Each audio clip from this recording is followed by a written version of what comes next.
안녕하세요. 얼마 전에 이혼에 성공한 40대 초반의 싱글맘입니다. 오늘 사연은 욕심 많은 시댁과 전 남편에 관한 이야기예요.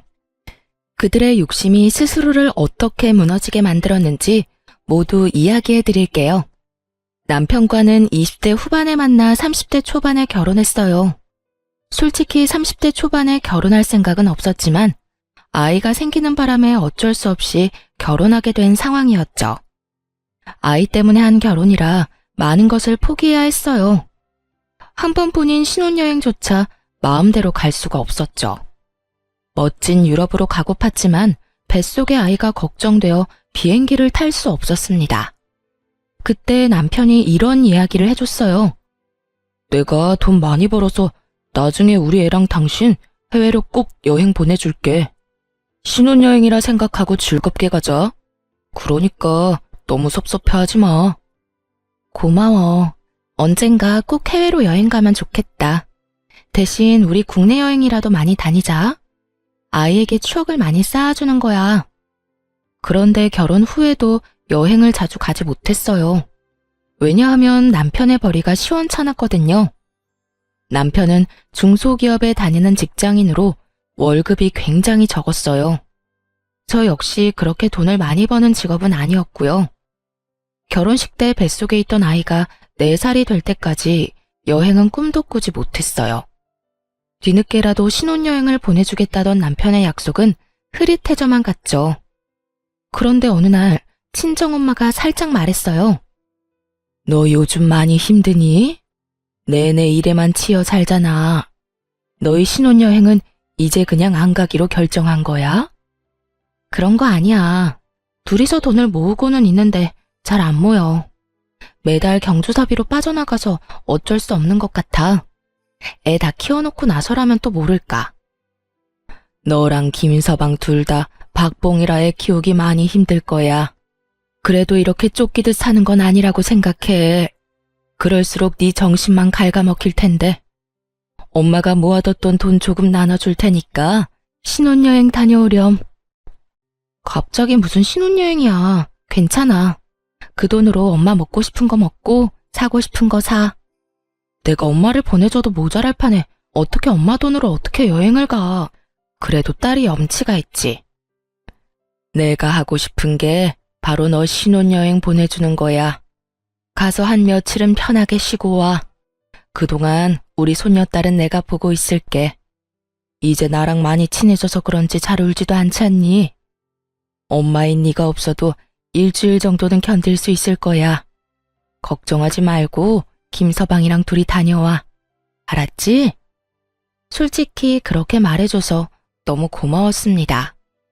엄마한테 미안하기도 하고 부끄러운 마음도 들었지만 그래도 기분은 좋았어요. 결혼 후 오랜만에 가는 여행이라 들뜨기도 했고요. 그렇게 여행사를 통해서 가이드를 끼고 유럽 여행을 가기로 했어요. 남편도 한껏 업되어서는 여행 전부터 유럽 간다고 여기저기 이야기하더군요. 이것저것 준비하면서도 얼굴이 싱글벙글했죠. 그런데 그 소식을 들은 시모가 매일 전체 메신저방에 문자를 보내기 시작했어요. 자기들은 해외 구경도 못 해봤는데 너무 부럽다며 징징거리는 내용을요. 에휴, 너희는 좋겠다. 그렇게 여행 갈 여유도 있고. 우리는 늙어서 이제 돈도 많이 못 벌고 여행 갈 일도 없는데.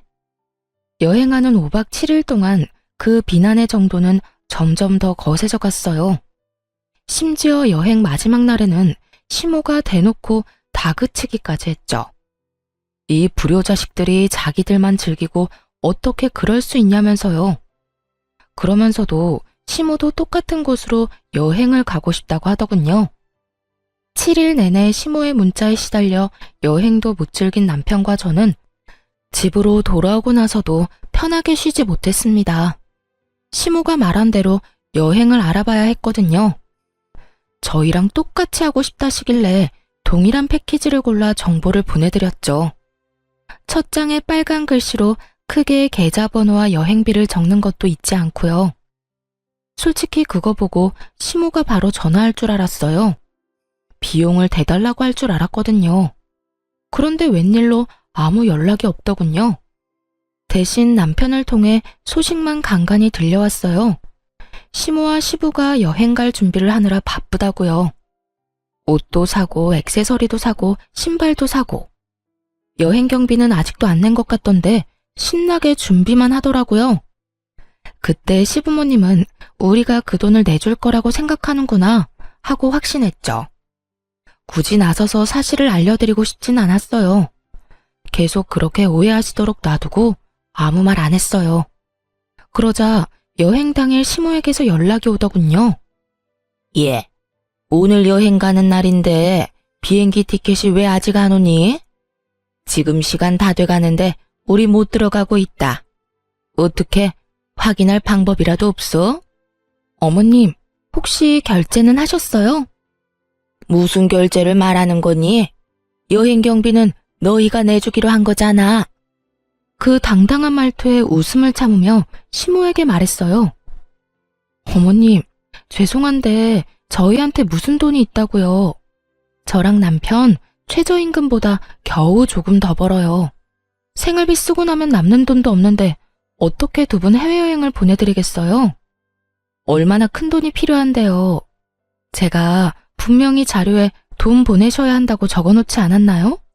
그것도 빨간 글자로 확실하게 보실 수 있게 체크까지 해놨는데. 저런 돈을 안 내셨으니 티켓이 안 나오죠. 그럼 돈을 하나도 안 냈단 말이니? 어떻게 그럴 수가 있어? 우리는 당연히 너희가 돈 낼 거라 생각하고 있었는데. 정말 너무한다.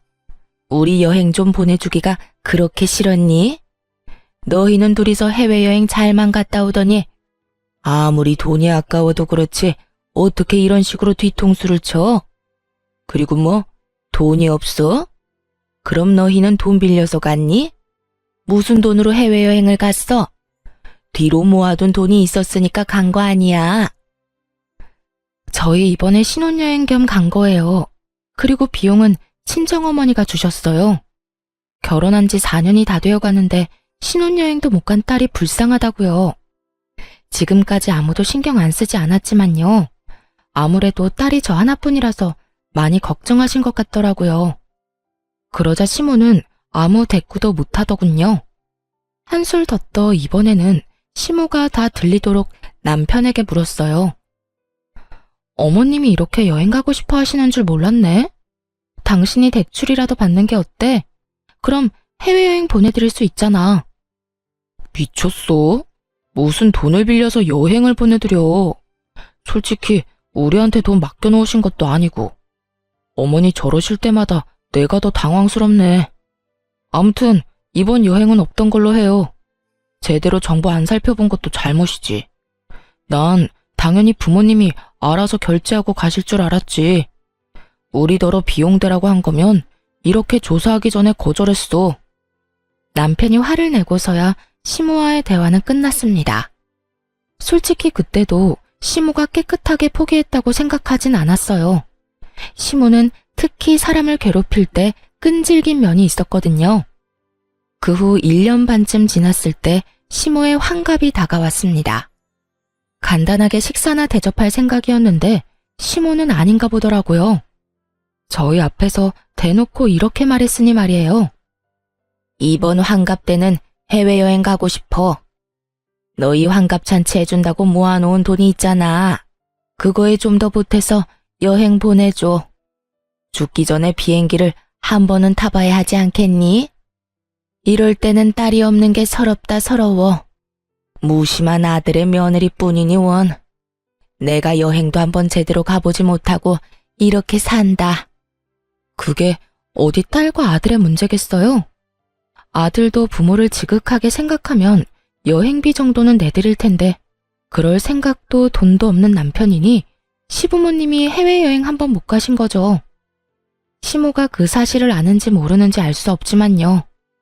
어쨌든 환갑잔치를 위해 모아놓은 돈이 좀 있었기에 남편에게 가능하냐고 물었죠. 어머님이랑 아버님 모시고 해외여행 갈 정도는 돼? 혹시 예산 부족하면 나는 빠질게. 솔직히 거기에 끼고 싶지 않았습니다. 그런데 시모가 그러더군요. 네가 왜 빠져? 너도 같이 가야지. 그리고 이번 여행 계획은 꼭 네가 짜야 한다. 여행사에 다 맡기는 거 나 별로 안 좋아해. 알았지? 그 이야기를 듣는데 귀찮다는 생각만 들더군요. 그래서 시댁에서 돌아오자마자 남편에게 말했어요. 두 분 모시고 가는 여행 계획 당신이 세워. 나는 일하는데 애도 봐야 하고 너무 바빠. 그것까지 할 시간 없어. 그리고 당신이 어머님 취향 다 알잖아. 나는 잘 모르고. 괜히 여행 가서까지 트러블 만들고 싶지 않아. 그러니까 당신이 다 계획 짜고 어머님께 보내드려. 그렇게 남편이 모든 계획을 짜고 시모에게 계획표를 전달했어요. 웬일로 시모는 계획표를 보고도 별말을 하지 않았죠. 그런데 해외에 도착하는 순간 시모의 본색이 드러났어요. 하나부터 열까지 다 마음에 안 든다며 하나하나 딴지를 걸기 시작하는 거예요. 남편이 짜놓은 계획대로 움직이지 않고 도중에 행선지를 변경하는 일도 잦았죠. 얘, 너무 볼만한 게 없다. 우리 여기 가지 말고 딴 데 가자. 저기 줄 서 있는 거 안 보이니? 그런데도 기다리자고? 나는 그렇게 못해. 당장 다른 곳으로 가보자. 여기보다는 저기가 더 재밌을 것 같은데 저쪽으로 가. 첫날 그렇게 일정을 다 틀어버렸으면서도 만족을 못했는지 시모는 숙소에 도착하자마자 화를 냈어요. 아니, 숙소가 왜 이 모양이야? 너 솔직히 말해봐라. 나한테 좋은 거 해주기 싫어서 지금 이러는 거지? 너희는 고급 호텔에 묵었으면서 나는 이런 곳에서 묵으라니? 이게 말이 되니? 여기서 잤다가 몸에 벼룩이라도 붙으면 책임질 거야? 시모를 데리고 간 곳도 당연히 호텔이었어요. 5성급의 엄청 좋은 호텔은 아니지만 그래도 3, 4성급 정도는 되는 곳이었죠. 그리고 꼭 그런 부정적인 이야기는 남편이 없을 때 저한테만 하더군요. 그래서 여행이 끝나갈 때쯤에는 슬슬 한계에 도달했어요. 돌아오는 비행기를 타고 공항에 도착했을 때 결국 폭발하더군요. 남편이 잠깐 화장실에 들렀는데 그때를 틈타 시모가 또 쏘아댔거든요. 너 진짜 너무하다. 우리가 해외여행 보내달라고 한 게 그렇게 싫었어? 그래서 이딴 식으로 사람 괴롭히는 거야? 아니, 숙소도 마음에 하나도 안 들고 관광지도 별로고. 솔직히 말해봐라. 우리한테 좋은 거 해주기 싫었지? 하나만 봐도 네가 우리를 어떻게 생각하는지 다 보여. 이런 식으로 성의 없이 한 바퀴 돌고 오면 그냥 끝이라고 생각하는 거지. 저번에도 느꼈지만 넌 정말 뻔뻔해. 시부모를 모시고 다니면서 세상에 이따위로밖에 못하니? 그저 조용히 그 말을 듣고만 있었어요. 저 멀리 남편이 화장실에서 돌아오더군요. 곧이어 남편이 제 앞에 도착했을 때 남편을 똑바로 보며 말했죠. 당신 진짜 너무하다. 어머님이 해외여행 보내달라고 하신 게 그렇게 싫었어? 그래서 그딴 식으로 사람 괴롭히는 거야? 어머님께서 숙소도 맘에 하나도 안 들고 관광지도 별로셨대. 어머님이 방금 얼마나 화 많이 내셨는지 당신 모르지? 이런 식으로 성의 없이 한 바퀴 돌고 오면 끝이야? 부모님 모시고 이따위로밖에 못하는 거냐고. 뜬금없이 화를 내자 남편은 벙찐 표정을 지었어요. 그 옆에 있던 시모가 무척 당황하며 저한테 따졌죠. 너 왜 이래? 왜 우리 아들한테 화내니? 난 너한테. 어머님, 그냥 넘어가지 마세요. 싫은 건 확실히 짚고 넘어가야죠. 이번 여행 계획이랑 예약 다 남편이 한 거거든요. 저는 손가락 하나 안 댔어요. 섣불리 나서서 여행을 망칠 순 없잖아요. 어머님 취향은 역시 자식이 더 잘할 텐데 말이에요. 어머님이 남편한테 직접 말씀하시긴 어려울 것 같아서 제가 대신 화냈어요. 어머님 말씀대로 성의가 부족했던 것 같네요. 뻔뻔하기도 해라. 내가 너더러 계획 짜라고 했잖아. 근데 왜 우리 아들이 계획을 짰어? 안 그래도 바쁜 애한테 그런 것까지 시키다니? 누가 계획을 짜든 무슨 상관이에요? 여행만 잘 갔다 오면 된 거지. 그리고 어머님, 이 사람보다 제가 훨씬 더 많이 바쁘거든요. 육아도 살림도 집안일도 다 하는데 돈은 똑같이 버는걸요. 그러니까 남편이 남는 시간에 계획 좀 짤 수 있죠. 그렇다고 이 사람이 육아나 살림을 대신해 줄 것도 아니고. 그제야 남편은 자기가 없는 사이 어떤 상황이 벌어진 건지 파악했어요. 시모가 저한테 한 소리 했고 그걸 제가 남편에게 그대로 돌려줬다는 것을요.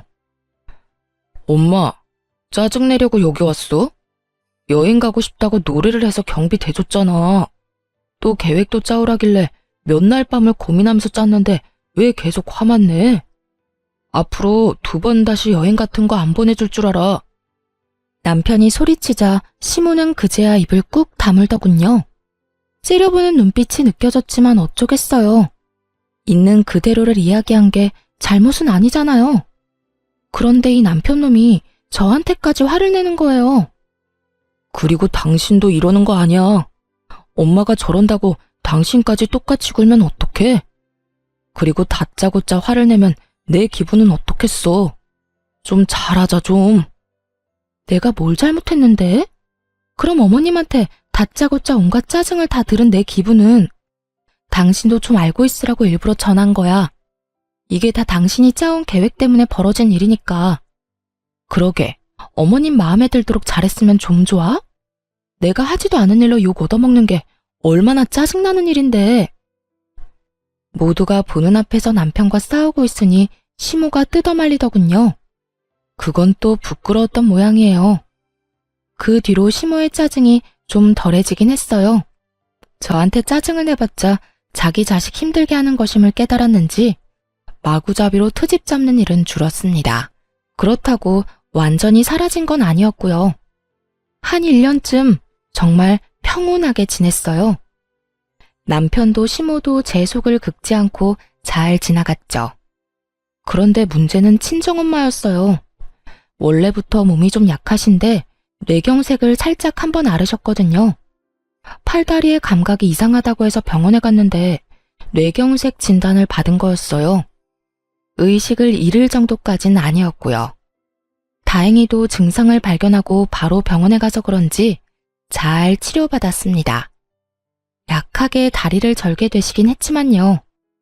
재활치료를 계속 받으셨지만 빨리 낫는다는 느낌은 없었어요. 아무래도 연세도 있고 본래 몸 상태도 그렇게 좋지는 않으셨으니까요.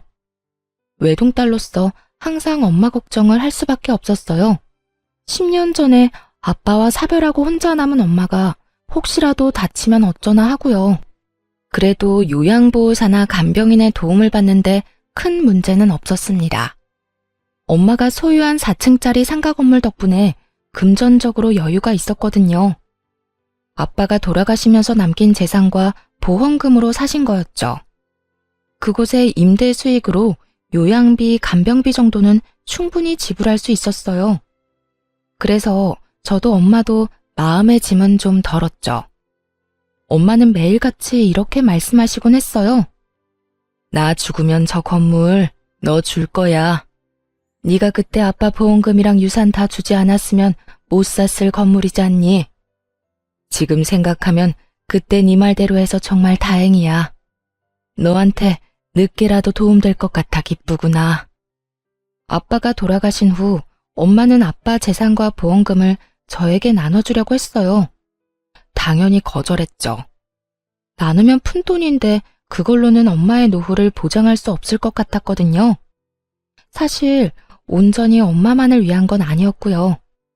외동딸인 저의 부담을 조금이나마 줄이기 위해 내린 결정이기도 했어요. 엄마의 노후가 안정적으로 보장돼야 나중에 돈을 덜 쓸 테니까요. 그래야 시댁에서도 고깝게 생각 안 하죠. 그 덕분에 엄마는 그 상가 건물을 마련하셨어요. 그리고 언젠가 제가 상속받을 테니 어찌 보면 투자한 거라고 칠 수도 있겠죠. 당장 돈을 만질 수는 없지만 지속적으로 엄마에게 수익을 드리고 미래까지 보장한 좋은 결정이었다고 지금도 생각하고 있었어요. 엄마가 아프시고 나서는 시간 날 때마다 대신 건물을 관리하게 됐어요. 그러다 상가 건물의 1층 점포가 비었을 때 뜻밖의 연락을 받았죠. 예, 사부인이 가지고 있는 건물 1층에 상점 빠졌던데 거기 지금 점포 구하고 있지? 아, 네. 빨리 채워넣기는 해야 하는데 상황이 좀 여의치 않아서요. 어떻게 할지 고민 중이신 것 같더라고요. 일단 둘이 뭉실하게 말했어요. 그 점포를 당장 채울 생각은 없었거든요. 어머니도 같은 의견이었고요. 물론 이유는 다 따로 있었죠. 그러면 우리가 거기 들어가면 안 되겠니? 너도 알다시피 우리 지금 반찬 가게 하려고 생각 중이잖아. 아무래도 이번에는 잘 될 것 같아서 말이다. 저번에는 목이 안 좋아서 망한 것 같은데 그쪽은 꽤 사람이 많이 다니니까. 그런데 열면 우리 가게도 번창하겠지. 안사돈한테 한번 물어봐 줄래? 일단 여쭤보긴 할게요. 시모는 아주 행복한 상상에 빠져 있더군요. 시모에게 장사 소질이 없다는 건 주변 사람 모두가 알고 있는 사실이었어요. 당사자만 모르고 있었죠. 가게가 망한 이유를 남 탓으로만 돌리니 미련을 못 버리고 계속 도전하는 거였고요. 엄마, 시댁에서 1층에 들어오고 싶다는데 좀 그렇지? 아무리 그래도 2층 사장님 생각하면 절대 안 돼. 원래 사돈 간에 이런 거래는 하는 거 아니야. 혹시라도 못 볼 꼴 보면 어쩌려고. 게다가 지금 상황이 좋은 것도 아니잖니. 무턱대고 1층에 점포 들였다가 또 무슨 일 날 줄 알고. 친정엄마가 그렇게 말하는 이유가 있었어요. 이전 1층 가게 사장님이 계약 기간을 다 못 채우고 중도에 나갔거든요. 그 이유는 2층 사장님 때문이었어요. 매번 만날 때마다 다투더니 결국 참다 못한 1층 사장님이 먼저 나가버린 거예요. 2층 사장님과의 계약은 앞으로 9개월 정도가 남아 있었고 엄마와 전 2층을 내보내기 전까지 1층에 가게를 받을 생각이 없었죠. 솔직하게 말해서 시댁에 괜한 꼬투리 잡히기 싫어서 거절하기로 한 거였어요. 어머님, 친정어머니한테 말씀드려봤는데 아무래도 안 될 것 같아요. 사실 상황이 좋지가 않거든요. 다른 곳을 알아보시는 게 어떨까요? 조심스레 거절의 말을 건넸는데 돌아온 건 시모의 냉랭한 대답이었죠. 상가 그거 하나 갖고 있다고 유세는. 아니 사람 있는데 비워달라는 것도 아니고 아무도 없는 곳에 좀 들어가겠다는데 뭐가 잘나서 그렇게 고가워? 그래, 네가 우리 집을 어떻게 생각하는지 잘 알았다. 그러고는 전화를 뚝 끊더군요. 이럴 때는 시댁과 친정이 같은 지역에 있어서 참 짜증났어요. 아예 멀리 떨어져 살고 있었다면 점포 자리를 달라는 말도 없었을 텐데. 한숨이 나오긴 했지만 그래도 다행이라 생각했어요.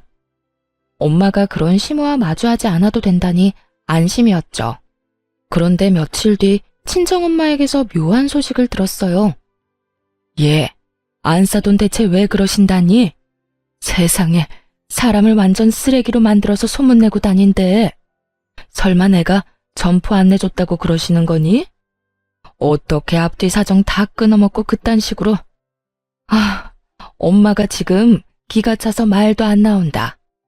평생 남한테 나쁜 짓 안 하고 살았는데 이게 무슨 일이니? 주변 사람들한테 전화로 그런 소문들을 들으니까 정말 미치겠어.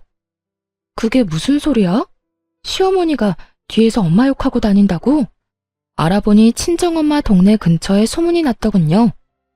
엄마가 사돈댁 무시하고 자기만 잘 살려고 한다고 가족 도울 줄도 모르는 피도 눈물도 없는 사람이라고 말이죠. 그 이야기를 전해 듣는데 화가 확 나더라고요. 마치 일부러 안 도와준 것처럼 몰아가서 엄마는 병원까지 다니실 정도였어요. 스트레스로 밤에 잠도 잘 못 주무셨고요. 그래서 남편에게 먼저 이야기했죠. 당신 나랑 이야기 좀 해. 어머님 점포 임대 문제 때문에 그래. 그거 우리가 일부러 안 해주는 거 아니거든? 그런데 어머님도 정말 너무하셔. 어떻게 온 동네에 그렇게 나쁜 소문을 다 내고 다니실 수가 있어. 일부러 안 해주는 거 맞잖아. 아니야? 당장 사람이 있는 것도 아니고 계약된 상황도 아닌데. 그러게 엄마가 해달라고 했을 때 바로 해줬으면 되잖아. 솔직히 이거 우리 집 무시하는 거 아니야? 지금은 당신이 하는 말 듣고 싶지도 않을 정도야. 당신이 왜 무시하는지 모르겠지만 우리 엄마가 뭐가 모자란데. 대체 뭐가 모자라서 너랑 장모님한테 고개 숙이면서 들어가야 돼? 사돈지간에 그런 것도 하나 배려해주지 못해? 지금 이 상황은 당신 잘못 맞아. 시댁 무시하고 자기들 이득대로만 하는데 당연히 소문나는 거 아니야? 만약에 엄마한테 상가 자리 안 주면 솔직히 나 당신이랑 이혼할 생각도 하고 있어. 그리고 동네 싹 다 까발릴 거야. 당신 어머니랑 당신이 얼마나 이기적이고 자기 생각만 하는 사람인지. 미쳤어? 당신이 뭔데 그런 짓을 해? 그리고 이게 이혼까지 갈 일이야? 지금 생각해보니까 당신도 웃긴다. 언제부터 그렇게 효자였어? 언제부터 그렇게 어머님 챙겼는데? 여태껏 나한테 다 맡겨놓고 자기는 혼자 편하게 지내더니 왜? 그거 안 해줬다는 소리 들으니까 없던 효심이 막 생기는 것 같아? 그리고 우리가 거절한 데는 이유가 있다고 몇 번을. 아, 됐어. 당신이랑 더는 말 섞고 싶지 않아. 엄마 가게 계약이나 빨리 해줘. 그거 안 해줄 거면 나 볼 생각하지 마. 남편 놈은 그렇게 말하고 나가버리더군요. 하고 싶은 말이 많았는데 저렇게 내빼듯이 도망가다니 정말 열받았어요. 그런데 속에 천불이 나는 일은 그 다음날 생겼죠. 상가 건물 4층에 있는 친정엄마 집에 들렀던 날이에요. 거기 창가에 있으면 밑에서 하는 얘기가 다 들리거든요. 그런데 갑자기 심우와 남편의 목소리가 들리는 거예요. 여기 왜 왔나 싶기도 하고 도대체 거기서 무슨 이야기를 하나 궁금하기도 했죠. 그래서 귀를 기울여 들었더니 말도 안 되는 이야기를 하고 있더군요. 엄마, 걱정하지 마. 내가 와이프한테 딱 잘라서 말해놨어. 그거 안 해주면 이혼하겠다고. 분명히 조만간 연락해서 들어오시라고 할걸? 야, 조용히 좀 해. 그런 이야기를 왜 여기서 해? 걱정 마. 와이프랑 장모님 오늘 둘이서 병원 갔으니까. 그런데 너 진짜로 이혼 이야기 꺼냈어? 이혼은 절대로 하면 안 되는 건 몰라? 그 할망구 뇌경색 걸려서 오늘 내일 하는데 이혼하면 너한테 돌아오는 게 없어. 그러니까 이혼 절대 못 해준다고 하고 꽉 붙잡고 있어. 아님 할망구 죽고 나서 이혼을 하든지. 이 건물이 얼마짜린데 재산 분할이라도 한다고 생각해봐. 우린 부자야, 부자. 거기까진 생각을 못했네. 엄마가 계속 그 1층 점포 얘기만 하는 바람에 나도 아무 생각 없이 막 질렀잖아. 그러면 이혼은 절대 안 된다고 얘기할게. 살살 구슬리면 될 거야. 엄마도 앞으로 며느리 좀 구슬려봐. 맨날 화만 내지 말고. 예, 구슬리는 것도 하루 이틀 일이지. 내가 젊은 애한테까지 그런 식으로 기어야 되겠니? 그걸 위에서 고스란히 듣고 있는 심정이 어땠겠어요? 저 인간들이 엄마 재산에 대해 왈가왈부하는데 정말 기분이 더러웠어요. 당장이라도 뛰어나가서 뭐라고 하려는데 엄마가 방으로 들어오더군요. 마시라는 음료수는 거들떠도 안 보고 열만 내며 서 있으니 엄마가 물었어요. 너 무슨 일 있니? 표정이 왜 이렇게 안 좋아? 엄마한테 얘기해봐. 왜? 상가 1층 때문에 안 싸더니 너까지 괴롭혀? 그것도 그건데 저 인간들이 진짜 미쳤나 봐. 엄마 건물이 무슨 자기들 거라도 된 것처럼 이야기하는데 안 되겠어. 이런 쓰레기들하고 같이 사느니 내가 이혼하는 게 맞지. 울분을 토하며 급히 가방을 정리하는데 엄마가 손을 탁 잡더군요. 그렇게 깔끔하게 이혼해줄 생각이니? 그러지 말고 안싸돈한테 1층 임대해주자. 대신 특약 여러 개 붙여서 중도해지 시에 위약금 엄청나게 물게 설정하고. 여태까지 자기들 위해서 임대 못해준다고 얘기한 건데 안 되겠네.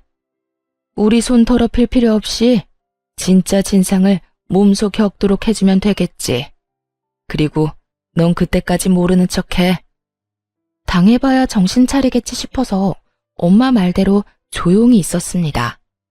그리고 시모에게 1층 임대 허락 소식을 전하고 계약서를 썼어요. 시모는 계약서를 읽는 둥 마는 둥 하더군요.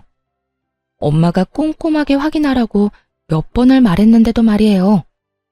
다 확인한 거 맞으시죠? 꼼꼼하게 확인하세요. 나중에 다른 말 하지 마시고요. 다 읽었어요. 진작 이렇게 해주면 좀 좋아요. 서로 얼굴 붉힐 일 없잖아요. 서로? 일방적으로 온 동네에 악질적인 소문 다 내놓은 건 그쪽이죠. 아, 더 이상 말 섞고 싶지 않네요. 돈이나 꼬박꼬박 내세요.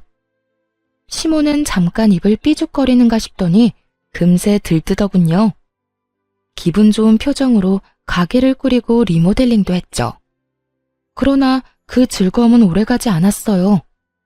2층 카페 사장이 1층 시모 가게에 매일같이 나타나 진상짓을 하기 시작했거든요. 시모는 성질을 죽이고 처음에는 내내 하며 조심스럽게 대했지만 끝이 없었어요. 2층 사장이 계속해서 불평불만을 쏟아냈거든요. 결국 2층 사장을 어떻게든 하라며 전화했길래 거기다 대고 말했죠. 어머님, 처음에 1층 임대 안 해드리려고 한 이유가 바로 이거예요. 1층 사장님이 2층 사장님 괴롭힘 때문에 못 견디고 나가셨거든요. 그거 감안하고 계약하신 거 아니었어요? 저한테 이야기하셔도 해결 방법은 없어요. 두 사람 중 한 사람이 나가야 끝나는 거죠. 나 몰라라 하는 저와 엄마 때문에 시모는 머리끝까지 화가 난 모양이었어요. 이런 게 어딨어? 이건 사기야. 2층 사장이 얼마나 진상인데 우리가 왜 나가? 저 사람이 나가야지. 2층 계약 기간 아직 남았어요. 그래서 마음대로 내보낼 수 없고요. 사실 6개월 후에 2층 계약이 만료되면 연장하지 않을 거였거든요. 연장 의지가 없음을 미리 밝혔고 상대방도 마찬가지고요. 그렇지만 그 사실을 시모에게 알려주지는 않았어요. 희망이 보이지 않아야 더 힘든 법이잖아요. 결국 시모는 4개월 내내 그 2층 사장에게 시달렸어요. 반찬 가게라 어쩔 수 없는데도 냄새가 나니까 어떻게 좀 해달라. 시모가 전화라도 하고 있으면 시끄러우니 조용히 해달라. 1층 앞은 너희가 깨끗하게 쓸고 닦아라 등등 수많은 진상짓을 당했죠. 결국 시모는 1년의 계약 기간도 다 못 채우고 해지를 하겠다며 난리를 피우더군요. 그런데 어머님, 중도 해지하면 위약금 무셔야 해요. 보증금만큼 내셔야 하는데 가능하시겠어요? 어려우실 것 같으면 여기 대신 들어올 사람 찾든지요. 여길 누가 들어와? 저런 진상이 있는데. 너 다 알고 나한테 상가 임대한 거지? 무슨 소리세요? 처음에 거절한 건 저희 쪽이잖아요. 그런데 동네에 소문 다 내서 결국 상가 임대하도록 만든 건 어머님이고요. 그런 짓 저지르시고도 또 제 탓을 하세요? 시모는 대꾸할 말을 찾지 못했어요. 그 이후로 열심히 1층 상가에 들어올 사람을 찾았지만 아무도 없었어요. 당연한 이야기였죠. 시모가 여기저기 말하기도 했고 친정엄마도 열심히 소문내고 다녔거든요. 결국 사람을 구하지 못해 점포를 빼려면 위약금을 물어내야 할 판이었죠. 그러자 시모와 남편이 저와 엄마를 찾아와 난리를 피우더군요. 이거 어쩔 거야? 난 위약금 못 내. 내가 거기에 들인 돈이 얼만데. 돈 벌지도 못하고 적자만 한가득인데 왜 위약금까지 내야 해? 계약서에 사인하실 때 꼼꼼히 읽어보라고 말씀드렸잖아요. 다 읽고 도장까지 찍은 마당에 안 주시면 저희는 법대로 하는 수밖에요. 사부인, 내가 부탁 좀 할게요. 제발 이 돈 좀 까주세요. 없던 일로 해달라고요. 응? 우리 사이에 이러기에요? 장모님, 부탁드립니다. 저희 부모님 지금 한 푼도 없으세요. 위약금 물 돈 없어요. 그 보증금은 두 분 노후 자금이라고요. 남편과 시모가 애원하자 엄마가 말했어요. 그래? 그럼 자네 우리 딸이랑 이혼하게. 얌전히 이혼해주면 위약금은 없던 일로 해주겠네. 이혼이요? 갑자기 무슨... 자네가 내 딸한테 상가 임대 안 해주면 이혼도 불사하겠다고 했다면서? 뭐하러 그렇게 살아? 그냥 헤어져. 내 딸도 그러길 바라고 있고. 그리고 위약금을 준대도 이혼은 시킬 거네. 그러니까 잘 선택해. 돈이라도 안 내고 이혼할 건지, 돈 내고 이혼할 건지. 남편이 고민하자 시모가 넙죽 말하더군요. 뭘 고민해? 어차피 이혼시키겠다는데 돈 안 주고 이혼하는 게 맞지? 이혼합시다. 그러면 보증금은 돌려주는 거 맞지요? 그렇게 남편과 이혼하게 됐습니다. 엄마 상가 때문에 이혼은 절대 안 된다고 했던 시모도 별 수 없었던 거죠. 눈앞에서 거액의 보증금이 날아가게 생겼으니까요. 이혼 소송이 끝날 때쯤 상가 2층도 비워졌어요.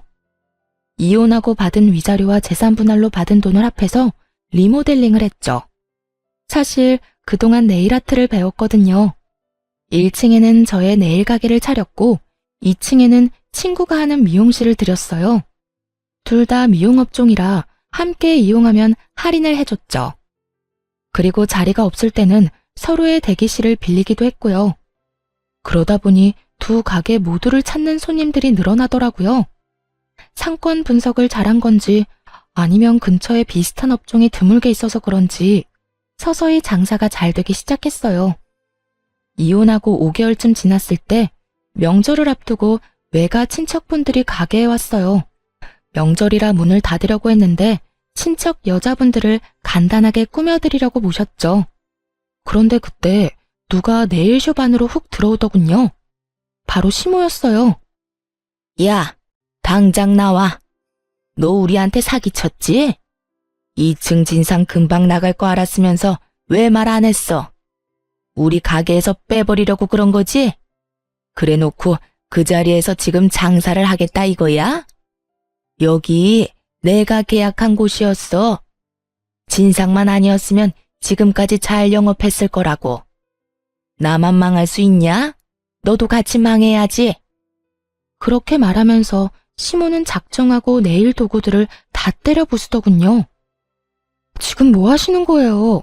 상가에 들어오지 말랬는데 굳이 들어온 사람은 그쪽이고 나가라고 안 했는데 나가겠다던 사람도 그쪽이잖아요. 정말 어이가 없어서. 왜요? 장사가 잘 되니까 이제 와서 배가 아파요? 그래, 배 아프다 이년아. 내가 억울해서 미치고 팔짝 뛰겠어. 어떻게 장사 잘하던 사람 내쫓아놓고 여기서 네가 직접 장사를 해? 이 사람들은 그거 알고 여기 와서 손톱질하고 있어? 다들 잘 들으세요. 이 여자 정신 나간 년이에요. 멀쩡하게 일하던 사람 쫓아내놓고 자기 이속이나 챙기는 싸가지 없는 년이라고요. 그런 여자한테 손톱 손질 받아서 뭐해요? 당장 가세요. 이 여편네가 정신이 나갔나? 지금 누구한테 이년저년이래? 우리 시조카가 왜 당신한텐 연소리를 들어? 이 가게가 아줌마 것도 아닌데 정신 나간 소리 하는 것 좀 봐. 이거 치매 걸린 거 아니야? 그래, 우리 조카 말 들어보니 그렇게 괴롭혔다던데. 오늘 사람 환장하게 하는 거 보니까 더하네. 한두 번 해본 솜씨도 아닌 것 같고. 깽판을 치고 싶으면 당신 집에서나 해. 아니면 내가 아줌마 가게 가서 깽판이 뭔지 보여줘? 어디서 애를 잡아? 나이는 대체 어디로 처먹은 거야? 이런 걸 그냥 놔둔 걸 보니 언니가 참 마음이 약해. 나 같았으면 다리 몽둥이라도 하나 부러뜨렸겠다. 어디 한번 병원 신세 지도록 만들어줘? 무시무시한 우리 외숙모와 이모의 말에 시모가 깜짝 놀라더라고요. 안에 그저 사람이 많으니 깽판 치기 좋겠다 싶어 들어왔겠죠. 가족인 줄도 모르고 말이에요. 놀란 시모가 주춤거리는 사이에 엄마가 나와 말했어요. 이제 우리하고 남 아니에요? 왜 여기 와서 소란을 피워요? 오늘 부서진 것들 모두 계산해서 변상하세요. 여기 CCTV 달린 거 보이죠? 변상 안 해주면 경찰에 신고하든 고소하든 할 테니까 각오하고 있어요. 결국 시모는 가게에서 도망치듯 나갔어요. 변상은커녕 땡전 한 푼도 없는 게 분명했죠. 나가는 뒤통수에 대고 동네 사람들 들으라고 크게 말했어요. 이혼시킨 전 며느리 가게가 잘 돼서 배 아픈 건 알겠는데 이런 식으로 와서 깽판 치고 다 부숴놓고 가면 안 되죠. 또 진상짓 하면 경찰에 연락합니다. 그렇게 말하자 옆 앞가게에서 무슨 일인지 빼꼼히 목 빼고 구경하더군요. 그런 시선을 도저히 견디기 힘들었나 봅니다. 시모는 고개를 푹 숙이고 손바닥으로 얼굴을 가리며 도망가듯 떠났어요. 한 번만 더 이 근처에 오면 경찰에 바로 신고할 거예요. 그 이후 시모는 근처에 얼씬도 하지 못했어요. 소문을 들어보니 쪽팔려서 집 밖으로 나오지도 못하고 있는 것 같더군요. 친한 지인들에게 전해 들었겠죠. 전 며느리 가게 잘 되니 가서 진상 부린 전 시모로 소문 쫙 났다고 말이죠. 이 동네에 그 소문을 모르는 사람이 없었거든요. 정말 고소했어요. 친척분들이랑 다 같이 모여서 깔깔 웃었다니까요. 꽁지 빠지게 도망가는 그 모습을 보니 어찌나 속이 시원하던지. 만약 그때 안에 있던 사람들이 진짜 손님들이었으면 아찔했겠지만 다행히 놀러온 친척분들이었기에 웃고 넘길 수 있는 해프닝이 됐죠. 덤으로 시모를 더 쪽팔리게 만들 수도 있었고요. 가게는 계속해서 잘 되었어요. 하지만 좋은 일이 있으면 나쁜 일도 있는 법이죠. 친정엄마가 화장실에 가려고 침대에서 걸어 나오다가 발이 꼬여 넘어진 거예요. 밖으로 나오기 힘들 정도의 밤마비 증상 때문이었죠. 엄마를 발견했을 때는 이미 많이 늦은 상태였어요. 하필이면 그때 잠시 마트에 가서 장을 보고 왔거든요. 머리를 찌으신 건지 피가 많이 났어요. 그렇게 골든타임을 놓쳐버렸고 엄마는 혼수 상태로 계시다 곧 돌아가셨어요. 엄마가 돌아가시고 가장 후회되는 게 함께 여행 한번 못 가본 거였어요. 어릴 때는 친구들과 노느라 함께하지 못했고 결혼 후에는 살림하고 애 키우느라 함께하지 못했고 이제야 겨우 남편과 시댁에서 벗어났는데 이런 일이 벌어질 줄 누가 알았겠어요. 큰 슬픔과 아픔에 빠져 가게를 보름 넘게 열지 못했습니다. 그래도 계속 쉴 수는 없잖아요. 마음의 정리가 아직 덜 된 상태로 가게 문을 열었는데 전 남편이 찾아왔더군요. 정말 만나고 싶지 않은 사람이었어요.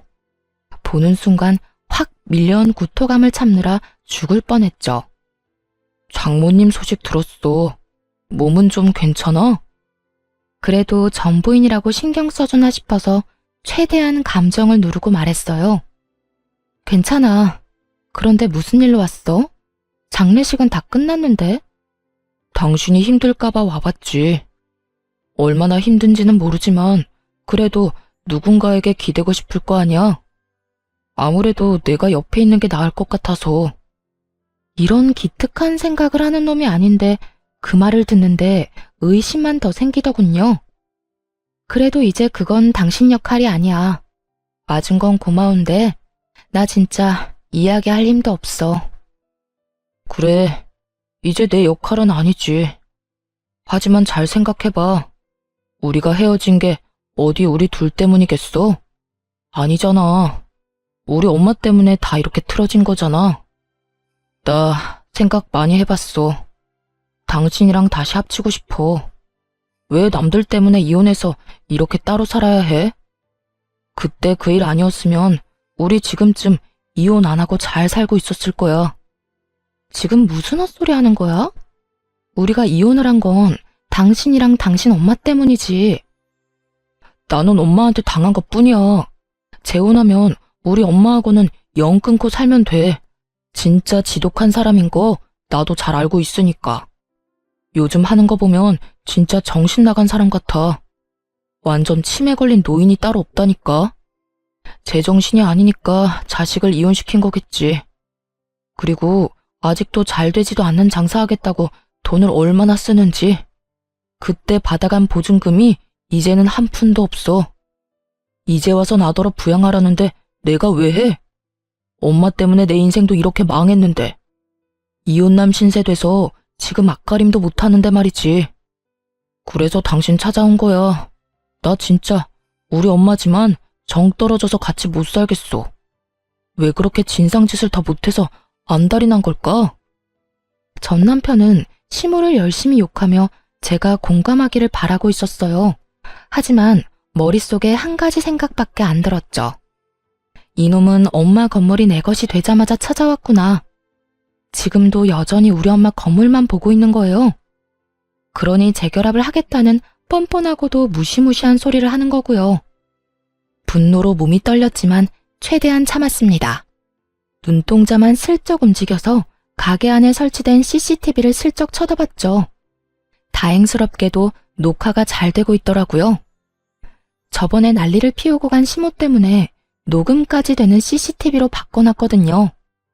그걸 확인하고 헛소리를 늘어놓는 전 남편에게 말했어요. 웃기고 있네. 네가 내 생각이 나서 여기 왔겠어? 너 우리 엄마 건물 때문에 나한테 온 거 눈치 다 깠거든? 엄마 돌아가시자마자 찾아온 거 보니 너도 참 대단하다. 우리가 당신 어머니 때문에 틀어졌다고? 그거 착각이거든? 나는 너희 모자가 우리 엄마 건물 두고 소곤소곤 이야기할 때부터 이혼하고 싶었어. 맘대로 이 건물을 너희들 것처럼 여길 때부터. 그걸 다 들었다고? 어떡해. 그래, 내가 하나부터 열까지 싹 다 들었지. 그때 생각하면 아직도 온몸이 부들부들 떨려. 인간 같지도 않은 쓰레기들 어떻게 해야 잘 처리했다고 소문날까 고민 좀 했지. 근데 뭐 알아서 분리수거되러 쓰레기통에 들어가던데. 그 가게 일부러 너희 엄마한테 준 거 맞고 일부러 특약 그렇게 넣은 것도 맞아. 다 알면서 2층 사람 진상인 것도 2층 계약 종료일 다가온다는 사실도 말 안 했어. 혹시나 이혼할 때 피곤하게 할까봐 걱정했는데 돈이 걸리니까 바로 해주더라. 그래놓고 뭐? 너희 엄마 때문에 우리가 이혼을 했어? 네 엄마 탓이 절반이고 네 탓도 절반이야. 어디서 청렴결백한 척이야? 네가 양심이라는 게 있으면 적어도 엄마 돌아가시자마자 쳐들어오는 건 피했어야지. 안 그래도 엄마 돌아가시고 싱숭생숭해서 힘든데 열받아 죽겠잖아. 쓰레기야, 어떻게 책임질래? 어? 내 기분 어떻게 책임질 거야? 여기서 더 이상 나 화나게 하지 말고 지금 당장 내 눈앞에서 꺼져. 단호한 축객령에 전 남편은 뒤도 돌아보지 않고 쫓기듯 가게에서 나갔어요. 모자지간 아니랄까봐 시모와 똑같은 모습이었죠. 그런데 그 모습을 보고 있으니 열불이 덧뻗치더군요. 잠깐 고민하다가 좋은 생각이 나서 CCTV 영상을 확인했어요. 그리고 전 남편이 시모 욕하는 장면을 따서 시모 연락처로 보내줬죠. 혹시나 못 볼까봐 시부 연락처로도 보냈고요. 건물이 탐나서 불효막심하게 자기 엄마 욕하는 망할 놈. 그런 놈이 바로 당신 자식이라고 보여주고 싶었거든요. 저와 헤어지고 갈 곳 없어서 시모 집에서 신세진주제의 말이죠. 얼마 지나지 않아 길에서 전 남편과 시모가 박터지게 싸웠다는 소식을 들었어요. 그걸 직접 목격한 호프집 사장님이 이야기해줬거든요. 동영상이 아주 잘 전달되었나 봐요. 그 할망구가 그날은 완전 눈이 돌았더라니까. 평소에는 그렇게 아들 감싸고 돌더니 말이야. 아들한테 네가 지금 전 며느리한테 그런 말할 군번이냐고. 엄마 집에서 먹고 자고 들러붙어 있는 주제에 어떻게 그러냐고 하더라. 뭐 아들이 엄마 치매 걸렸다느니 진상이라느니 그런 말까지 했다며? 아주 고래고래 고함을 지르는데 늙어서 힘도 없는 할매가 목소리는 얼마나 큰지. 주변 가게에서 다 나와봤지 뭐야. 근데 자식놈도 한마디를 안 지더라. 그때 억지로 가게에 쳐들어가지만 않았어도 자기가 엄마 밑에 안 붙어 있었을 거라고. 다 엄마 탓이니까 책임지는 게 맞다고 얼굴에 철판도 안 깔고 말하더라고. 참나, 두 모자가 똑같더만. 소식을 전해준 호프집 사장님에게 그저 조용히 싱긋 웃어 보였어요. 예상한 대로 두 사람이 확 찢어졌더군요. 그 뒤에는 전 남편이 전 시댁에서 쫓겨났다는 이야기를 들었어요. 모아둔 돈도 없이 나가서 뭘 어쩔지는 모르겠지만 무슨 상관이겠어요. 이제는 더 이상 찾아오지 않을 거라는 걸 알기에 마음이 후련했습니다. 욕심 때문에 인생 제대로 꼬여버린 두 사람의 이야기 어떠셨나요? 지금까지 제 이야기 시간 내서 들어주셔서 감사합니다. 좋은 하루 되세요.